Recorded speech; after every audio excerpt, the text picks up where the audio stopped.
Hi, I'm Eric Linask. We're here at this year's Telecom Exchange event. Talking with me right now is BluePath's Stephen Iannello. Stephen, welcome. Thanks for joining me. Thank you very much for having me. It's a great show. I'm glad to be a part of it. So I know that we've talked, you tell me a little bit about what you do and then more importantly who some of your clients are. I've spoken with some of your fiber clients already.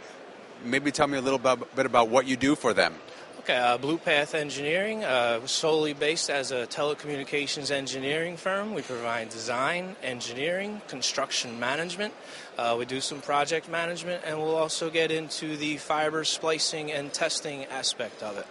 We're having a pretty good year right now. We've been involved with some of the new players in the market. Phoenix Fiber Networks and Axiom Fiber Networks are some new companies that have entered the New York City market, and we're lucky to be able to be a part of them, help them grow, and then adjust all their engineering needs. They kind of come to us too, and we'll provide them guidance. So from an engineering perspective, are there things that these new network fiber providers are doing differently than some of the incumbents? Well, I guess in the beginning for some of them, they're actually really getting into the larger count fiber cables as they're installing them and pulling them. They're using a higher quality, newer fiber cable, which tends to be able to handle some bit more speeds and some traffics on it as it's new. There's less splices and less temps that have been broken into that cable itself. So they're doing a good job by getting some new cable in the ground. So once these the fiber providers have gotten their cable laid on an ongoing basis, what do you do with them? Well, as they expand and they create new streams of revenue, whether it be a dark fiber provider or an actual, long service provider, we'll light up the buildings that they're looking to get into where all the customers are. We'll create the planning, so to say, of how to best utilize that fiber optic cable that they are putting in the ground as the backbone.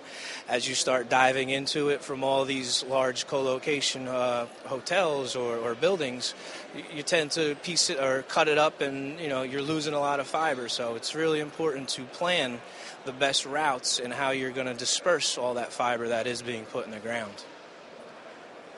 How are the massive amounts of data, and especially video traffic in particular, that's now running back and forth on these networks, impacting what you're doing with your provider customers?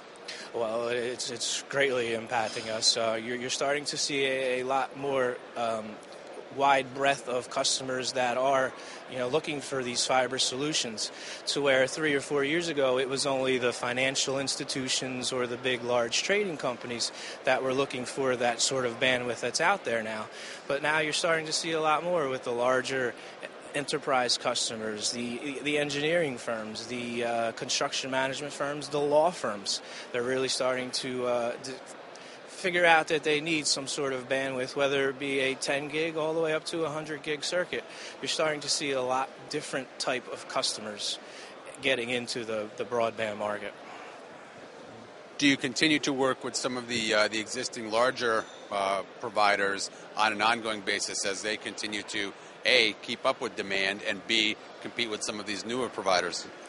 Yes, we really have.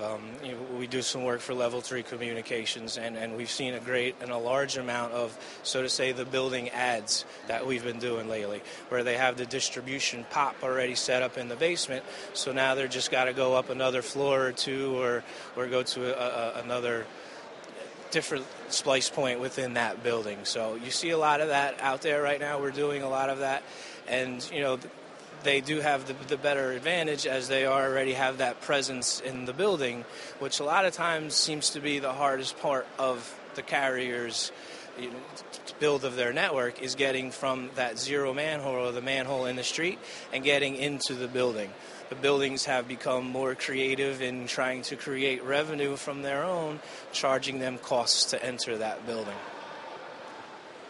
Do you ever get put into situations where you've got multiple providers in the same area that you're working with both of them? Yeah, yes, I do.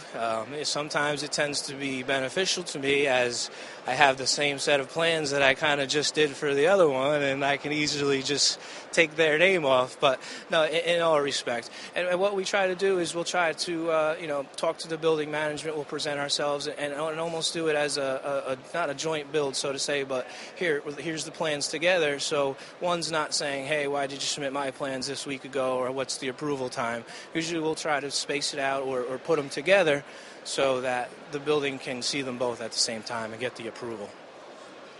What does the future hold?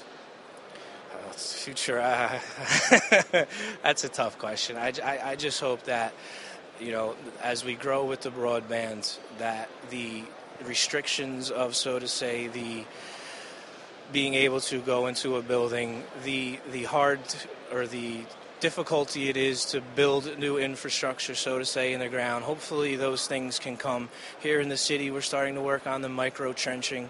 Hopefully those type of issues or solutions can get brought into a better, where it's more economically feasible for the new carriers to provide and to install their networks. Because in reality, that's the largest sum of their costs is going to be creating and building that infrastructure. And here in Manhattan, as you could imagine, that infrastructure is not readily available for anybody to just come in and pull a fiber through. There's a lot of builds and a lot of work that's involved in doing that. Excellent. Stephen, thank you so much for joining us. Good luck. Thank you very much. I appreciate it.